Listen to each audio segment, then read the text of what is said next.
100% 여성주의적 시각으로 작품을 읽어내는 여기는 보스들의 수다방입니다. 안녕하세요. 저희는 하나의 넘만입니다. 네, 저희는 오늘 책 리뷰를 가지고 왔는데요. 네. 어떤 책입니까? 네, 오늘의 책은 또 먹어버렸습니다 라는 책입니다. 네, 이 책은 뭐 일단 간단하게 설명을 드리자면 식이장애에 대한 이야기예요. 그러니까 문답 형식인데 이게 지금 저자가 식이장애를 겪었던 식이장애 전문 상담사시거든요. 상처받은 마음이 폭식과 무리한 다이어트로 이어져 6년간 힘든 시간을 보내다 상담 치료를 받기 시작했고 이를 계기로 이제 심리학에 관심이 생겨서 공부를 하셔서 지금 심리 상담가가 된 거예요. 네. 원래 대학 때 전공은 연극영화 네, 하고. 되게 신기했습니다. 그래서 저는 이제 책을 읽을 때 전반적으로 네. 아 맞지 이런 생각을 많이 했던 것 같아요. 근데 이게 막 사실 되게 식이장애라는 말을 들었을 때는 나랑은 좀 먼 얘기라고 생각을 했었는데 사실은 되게 일상적인 이야기일 수도 있겠구나라는 생각이 들 만큼 우리 생활에도 좀 밀접한 연관이 있더라고요. 그러니까 뭐 그런 이야기도 있거든요. 어디까지 식이장애로 봐야 됩니까? 라는 게 나오는데 그러니까 식이장애라는 게 마치 그런 것 같이 느껴졌거든요. 거식증, 무슨 증 이래서 치료를 하고 낫는 것. 뭐 그렇게만 생각을 했는데 이 책을 읽고 나서 약간 생각이 바뀐 게 감기처럼 왔다 갈 수도 있고 약간 그런 느낌으로 저는 받아들였거든요. 네, 그러니까 맞습니다. 저희도 종종 겪는 거죠. 식이장애를. 네. 그래서 이 책의 추천사를 시네21의 이다혜 작가님께서 써주셨는데 네. 그 추천사의 그 타이틀이 이렇습니다. 나를 잘 달래며 살아가기란 쉽지 않기에. 그렇죠. 네, 그래서 가장 첫 문장이 뭐냐면 건강하게 먹는 문제는 제게 풀기 어려운 퍼즐이었습니다. 단순히 먹는 것만의 문제가 아니라 식습관은 삶 전체와 연결되어 있고 그렇죠. 그 관련된 모든 문제는 놀랍지 않게도 삶의 결과로 발생하니까요 라고 써있어요. 맞아요. 근데 요즘에 정말 그 먹는 것에 대해 생각을 저희도 되게 많이 해보잖아요. 어떻게 해야 우리가 건강하게 잘 먹을 수 있을까라는 생각을 많이 하는데 그런 관점에서 이 문장들이 되게 공감이 많이 갔어요. 그런 어떤 사회 문화적인 요인 같은 것들이 나와요. 물론 여기 뭐 전체적으로 뭐 청소년들한테는 뭐 SNS가 해롭고 뭐 이런 얘기들이 나오긴 하는데 어떤 내용들이 나오냐면 그 폭식을 하게 되는 것이 어떤 외로움과 관련돼 있다. 그러니까 우리가 너무 쉽게 이해할 수 있는 그런 식으로 많이 나와 있거든요. 네. 그래서 막 회사를 퇴근하면은 보상받고 싶은 마음에 폭식을 한다거나 지나가는 말로 제가 옛날에 왜 밤늦게까지 라이브 하고 나서 집에 가면은 이제 어쨌든 우리 둘이 하는 거지만 막 왁자지껄 막 떠들다가 토크 날 때도 그렇고 그쵸. 떠들다가 이제 집에 와서 이제 딱 이제 소강 상태가 되면 우리가 배는 안 고픈데 야, 이건 심리적 허기짐이다. 네. 그래가지고 우리가 장난으로 야 이건 심리적 허기짐이다 채우고 자야 된다고 라면이라도 먹고 자거나 네. 그랬었거든요. 무조건 그랬어요. 네. 예전에는. 그거를 마음의 허기 이러면서 그런 챕터가 있더라고요. 확 꽂혔지 우리한테. 그래서 막 야식 어떻게 참아야 될 거야. 뭐 배고픈지 속상한 건지 모르겠어요. 뭐 엄마랑 싸우고 나면 꼭 폭식해요. 이런 것들이 나오는데 우리가 했던 말이 맞는 거구나. 우리 또 촬영이 엄청 힘들거나 이러면 보상받자. 보상데이다. 이러면서 또 엄청 먹잖아요. 네. 사실은 이게 않아. 안 좋다는 걸 알면서도 계속 그렇게 하게 되거든요. 관성적으로요. 네. 힘든 날은 그리고 나한테 되게 안 좋은 습관이 있는 게 뭐냐면 나는 내가 개인적으로 너무 힘들고 스트레스 받으면 라면을 2개를 끓여요. 맞아. 얘는 그래. 그게 나한테 되게 안 좋잖아. 다 먹지도 못하고 먹으면 더 문제죠. 물론 요즘엔 먹습니다. 기운이 차올라갖고 네. 2개 정도는 먹습니다. 근데 그게 꼭 평소에는 라면 하나면 정말 충분하거든요. 양이 제가 그렇게 많은 사람이 아닌데 라면 끓여서 먹고 거의 기절하듯이 자요. 되게 안 좋아요. 그러니까.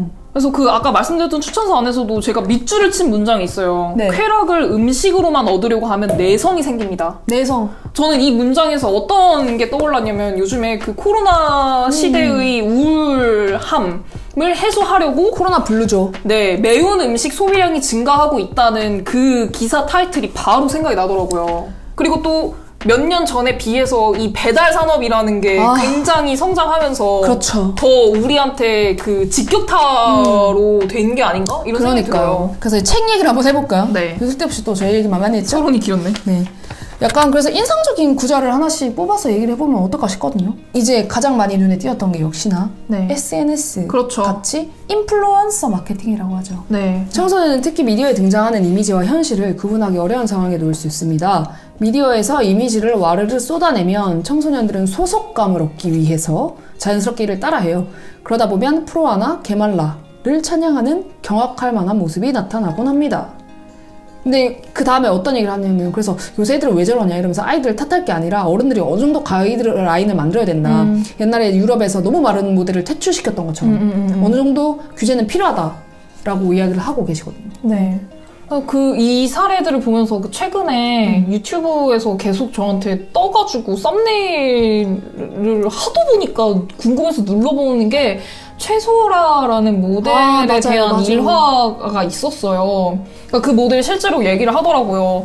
내 속은 다 썩어 있는데 다 무너져 내렸는데 사람들은 칭찬한다. 네, 사람들은 다 박수치고 이런 것들이 참 그냥 그 일화로 들었을 때는 다들 끔찍해 어떻게 그럴 수가 있어. 그렇지만 저 모델은 프로니까 너무 결론이 나는 거지. 비단 뭐 모델의 이야기가 아니잖아요. 그쵸. 지금 이 책에도 열거가 돼 있듯이 청소년들의 경우 다이어트 기준이 훨씬 엄격하고 그렇죠. 그 집단에 끼기 위한. 네. 근데 그렇게 만들어진 식이장애가 평생 가요. 네, 극복하기 너무 어려운 거죠. 그 주변에서 도와줄 수 있는 사람이 그렇게 많지도 않고. 왜냐면 이런 거에 대해서 정말 심각하다고 느끼는 뭐라고 근데 많은 사람들이 왜냐하면 병이라고 느끼지 않으니까 네. 어느 정도 너무 다 대한민국 여성들이 일상적으로 식이장애를 앓고 있어서 다들 다 같이 아픈지 모른다. 왜?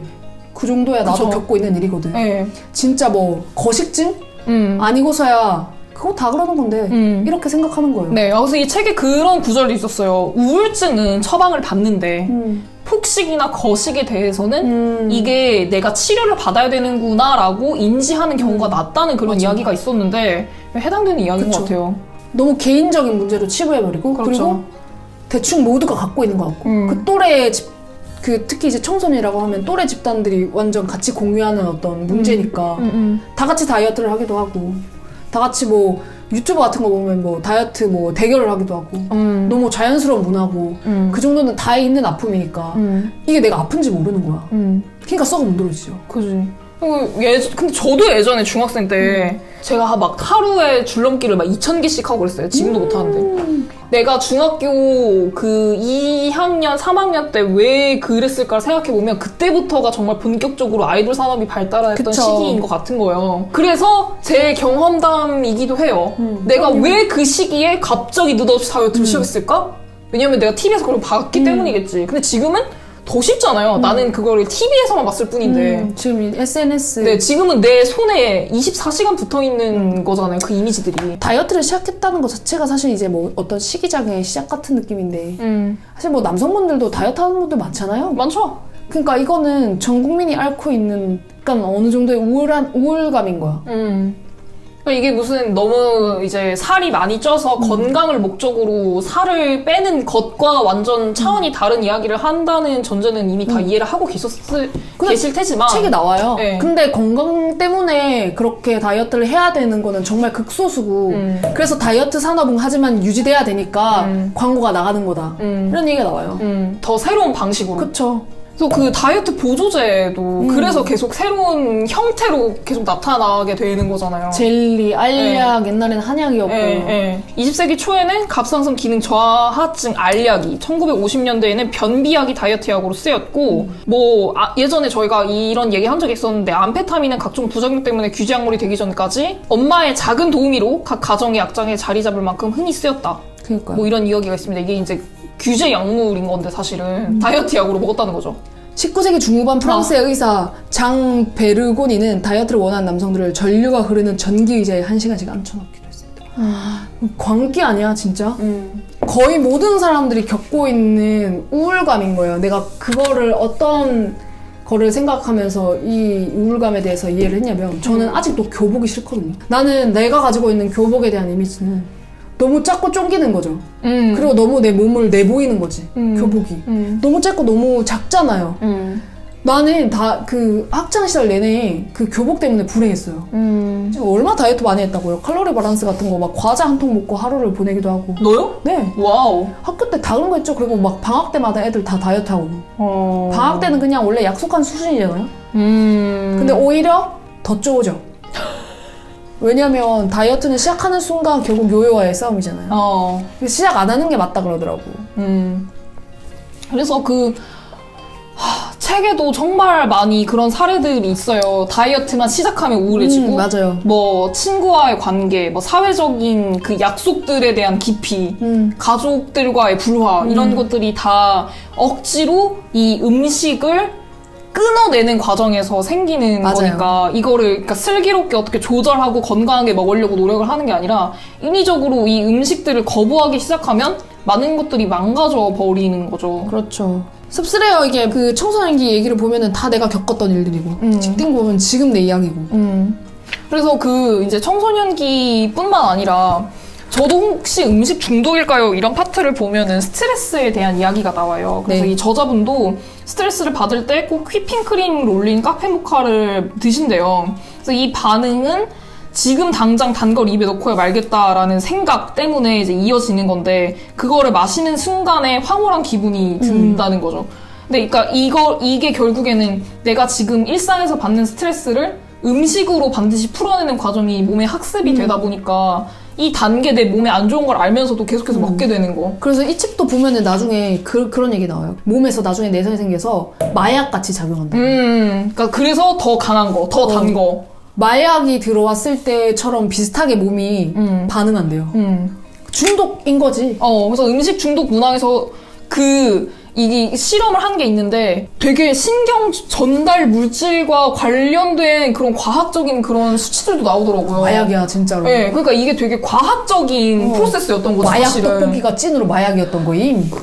지금 웃으면서 이야기를 하지만 사실은 심각합니다. 이 현대인들한테 먹는다는 문제가 얼마나 중요합니까? 네. 그러니까 이게 단순히 아까 초반에도 말씀드렸듯이 뭐 거식증이나 폭식증 이런 문제까지 가지 않고 그건 당연하고요. 네, 그러니까 이 현실에서 우리가 어떻게 먹고 있는지를 한 번도 생각해보지 않았다면 이 책을 읽으면서 그런 부분에 대해 생각해볼 수 있는 것 같아요. 내가 어제 뭐 먹었더라? 맞아요. 그리고 오늘 점심 뭐 먹었더라? 이런 것들. 내가 이번 달, 그러니까 지금 1월이죠? 1월 달에 내가 어떻게 먹었나 한번 생각을 해보면 되게 끔찍할 수도 있을 것 같아. 먹는 거에 따라 정말 컨디션이 다르거든요. 그러니까 이 책의 저자가 계속 하는 말이 뭐냐면, 그러니까 감정이 계속 참을수록 독이 된다 그러거든요. 그래서 만약에 내가 이 사람한테 화난 게 있었어. 그거를 그러니까 나중에 왜 그렇게 했지 하면서 음식으로 풀지 말고 직접 얘기해보면 해소되는 게 있다는 거예요. 혼자서 해결하려고 참으면 결국 독이 되고 그게 음식 중독을 부를 수도 있다는 얘기인 거죠. 그러니까 내 감정을 잘 들여다봐라 약간 이런 얘기를 많이 하는데 사실 근데 현대인들한테 제일 어려운 문제죠. 그쵸. 근데 그거를 그러니까 한 번이라도 인지를 해보는 것과 그냥 모른 채로 계속 먹는 것도 큰 차이가 있을 내가 테니. 지금 개빡쳐서 먹고 있나 지금? 내가 지금 누구한테 화가 나서 이렇게 먹고 있나? 누구한테 속상해서? 누가 날 외롭게 해서? 뭐 이런 것들을 한번 찾아보는 것도 필요한 것 같아요. 혼자 사는 사람들이 많아지잖아. 근데 나도 어쩔 때 어떤 느낌 느끼냐면 심심해서 뭐라도 자꾸 먹고 있는 경우가 있거든요. 집에서 뭔가 할 일이 없으면. 그래서 집에 저는 내가 할 수 있는 일들을 가득가득 채워놓거든요. 심심할 틈이 없게. 그러니까 그런 것도 중요한 것 같아요. 진짜 하는 일 없으면 집에서 그냥 뭐 넷플릭스 보다가 뭐 과자 하나, 뭐 하다가 초콜릿 하나, 뭐 하다가 그러다가 꼭 밥 때 놓쳐서 밥 때 막 12시에 밥 먹게 되고. 자기가 집에서 어떤 루틴으로 살면서 먹는지 파악해보는 것도 중요하겠네요. 왜냐면 이걸 모르는 사람들도 있을 것 같아. 맞아요. 그러니까 너는 아니까 이렇게 얘기를 할 수 있지만 내가 어떻게 먹더라? 생각해봤을 때 진짜 모르겠는 거지. 먹는 거에 아무런 그 의식이 없는 상태로 계속 살아왔다면 정말 이런 화두를 던졌을 때 할 말이 없을 수도 있을 것 같아요. 그래서 여기 되게 중요한 이게 나오네요. 배고픈 게 아니라 마음이 허한 거예요. 정말 맞는 말인 것 같아. 마음이 허하면 음식이 땡겨. 가면 갈수록 1인 가구가 늘 거는 자명한 일이고 막 혼자 살아서 외로운 사람들을 위해 드리는 이야기예요. 이런 게 아니라 한 번쯤 다 생각해봐야 되는 문제라는 거죠. 내가 어떻게 먹고 있는지. 그니까. 그렇게 사는 삶이 고착화돼서 식이장애가 발생했다면 어떻게 해야 할까라는 그 질문에 대해서도 여기에 식이장애 대처 가이드가 있어요. 맞아요. 그래서 뭐 친구, 가족, 연인이 식이장애를 겪고 있다면 어떤 식으로 하는 게 좋을까 이런 거에 대해서 제안을 하는 파트가 맨 마지막에 있습니다. 한번 해보시면 좋을 것 같아요. 네. 그리고 뭐 저희가 지금 그래서 왜 이렇게 이런 얘기를 하냐면 사실 그 식이장애에 대한 인식이 전환이 제일 중요할 것 같다는 생각이 들어서요. 우리도 그랬잖아. 우리도 거식증이랑 폭식증만 식이장애인 줄 알았거든요. 근데 우리가 청소년기부터 아예 그냥 깔려있는 거지. 그쵸. 언제 튀어나올지 모르는 그냥 잠복해 있다가 툭툭툭 튀어나오는 거죠. 내가 힘들 때마다, 마음이 힘들 때마다. 그래서 한번 잘 다스려 봐야 될 것 같거든요. 더 큰 병이 오기 전에. 맞아. 먹는 건 너무너무 중요합니다. 그래서 그런 인식 전환이 필요한 것, 그리고 내 감정을 들여다보는 것, 그리고 또 도움을 요청하는 것. 네. 이런 식이장애 전문 상담사도 계시고 아니면은 그 상담사분의 실제 이야기가 들어가 있는데 어쩌다가 별로 그 당시에는 별로 친하지 않은 친구한테 어쩌다가 다 이렇게 다 식이장애를 겪고 있는 내용을 다 이렇게 얘기를 하게 된 거예요. 그러고 나서 정말 훈훈해졌대요. 그때부터 이제 뭐 심리 상담도 나가시기 시작하고 그랬다는 거예요. 네. 그런 거 보면은 주변 사람들이 의사보다 상담사보다 더 잘 치료해줄 수 있을 거예요. 잘 아는 사람일 테니까. 근데 또 막 반반인 거죠. 막 너무 가까운 사람이니까 나한테 상처를 줄 수도 있는 거고. 근데 가까운 사람이니까 날 치료해줄 수도 있는 거예요. 그죠? 그래서 뭐 특정 인물한테 상처를 받았다고 해서 꼭 닫지 말고 이제 치료해줄 수 있는 사람을 찾아가요. 약간 그런 것도 답이 될 수 있을 것 같네요. 네. 아니면은 정말 이런 전문 상담가한테 가는 것도 정말 추천을 드리고요. 그래서 한번 내가 이번 주에 어떻게 먹고 살았나? 내가 지금 어제 먹었던 그거 내가 뭐 때문에 먹었지? 습관적으로 먹었던 것들이 결국은 과거에 이렇게 쌓여있는 것들이니까 한번 내가 그때 왜 습관적으로 그거 먹었지? 생각해보시면 좋을 것 같아요. 그래서 막 그렇게 얘기하면 어떡할까요? 뭐 음식 중독이 있는 것 같아요. 어떡할까요? 이렇게 하면은 이 선생님은 그럼 행복하게 먹으면 됩니다 라고 해요. 그거 되게 인상적이었어요. 행복하게 드시면 됩니다 라고 해요. 그냥 먹으라는 거죠. 결국 마음에서 오는 문제니까. 오랜만에 한번 책 리뷰해봤네요. 네. 그럼 저희는 여기까지 하고 가도록 할게요. 네. 그러면 또 저희는 다음에 좋은 책, 영화, 드라마 있으면 가지고 오도록 하겠습니다. 네, 그럼 그때 뵙겠습니다. 바이바이! 감사합니다.